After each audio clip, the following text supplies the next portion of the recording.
हमारे साथ शैलेशानंद महाराज जी लगातार जुड़े हुए। शैलेशानंद महाराज जी, आप सुन रहे हैं कि क्रिश्चियन समुदाय का ये भी आरोप रहता है कि हम कहीं भी प्रार्थना कर सकते हैं, पूछेंगे थोड़ी ना कोई दिक्कत है क्या घर में जाकर प्रार्थना करें तो? महाराज जी देखिए, वैचारिक अतिक्रमण के तरह तो कोई से भी धर्म को, सार्वजनिक जीवन को, एक दूसरे के विचार को प्रभावित करने का स्वतंत्र भाव नहीं होना चाहिए अगेंस्ट एथिक्स से। मूल मुद्दा ये है, मैं आप सभी को एक चीज बताना चाहता हूँ। मूल मुद्दा रोटी, कपड़ा, मकान, शिक्षा, चिकित्सा, ये 5 चीजों का होता है। इसके अंदर प्रलोभन हमेशा कैश से या फंड से नहीं होगा। इसके अंदर प्रलोभन देने के 5 के अलग अलग तरीके होते हैं। उन तरीकों के अंदर हमने देखा है, रोहिंग्या वाला इंक्लूजन भी देखा है, क्रिश्चियन कन्वर्शंस की भी एक स्कीम्स देखी हमने, बस्तर में देखी है, ढीलों के साथ में हमारे मध्य प्रदेश के अंदर देखी है। तो निरंतर रूप से चलता है। इस बात से कोई लेना देना नहीं है कितनों को सजा मिली या ना मिली। बात यह है कि आप वैचारिक रूप से इतने उन्मुक्त मत होइए कि आप किसी के भी भाव को छेड़ने का प्रयास कर रहे हैं। आप अपने अपने प्रलोभन का माध्यम सिर्फ और सिर्फ कैश नहीं होता है, प्रलोभन के माध्यम अनेकानेक है। ये बात स्पष्ट है।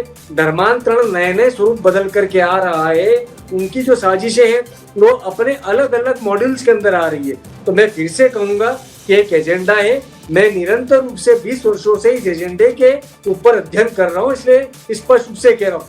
इसका मतलब ये नहीं होता है कि सभी क्रिश्चियन खराब हो गए, सभी मुस्लिम खराब हो गए। इसका मतलब ये होता है क्या प्रलोभनों के अंदर कितनी लोगों को प्रभावित कर रहे हैं, उसका आप अध्ययन करें। वो बिल्कुल अनुचित है, अमानवीय है। वो अंततः एक आत्मा की हत्या है। मतलब वो सिर्फ शारीरिक हत्या नहीं कहलाती है। किसी भी व्यक्ति की आस्था खत्म करना उसकी आत्मा को आहत करने बराबर होता है। तो आस्था के साथ खिलवाड़ का जीआरपी में हुआ है और जीआरपी पुलिस ने लिया है। अब जीआरपी पुलिस के पास पर्याप्त तो सबूत है आगे कोर्ट में इसको चैलेंज करने के लिए। अभी तो सिर्फ इन्हें जमानत मिली है, नेशनल एजेंसी को दी गई है। नेशनल एजेंसी इस पे जांच करेगी और ये जो रैकेट चल रहा है, ये रैकेट का एक करके ले लेती हूँ। अरुण पन्नालाल जी, सबसे पहले आपसे मैं कमेंट लूंगी। क्या कहेंगे आप, जो खामियां हैं उसको दूर करना है कि नहीं करना है? बार बार मैं सबसे पहले महामंडलेश्वर जी को प्रणाम करता हूं, नमस्कार करता हूं। उनने आज जो 3 बातें कही उससे मैं बहुत प्रभावित हूं। उनने पहला कहा कि जो शिक्षा का अभाव है, में चिकित्सा का अभाव है, और ये तीसरा उनने बताया जो उनको नौकरी वगैरह नहीं मिलती, इनको एड्रेस करना बहुत जरूरी है।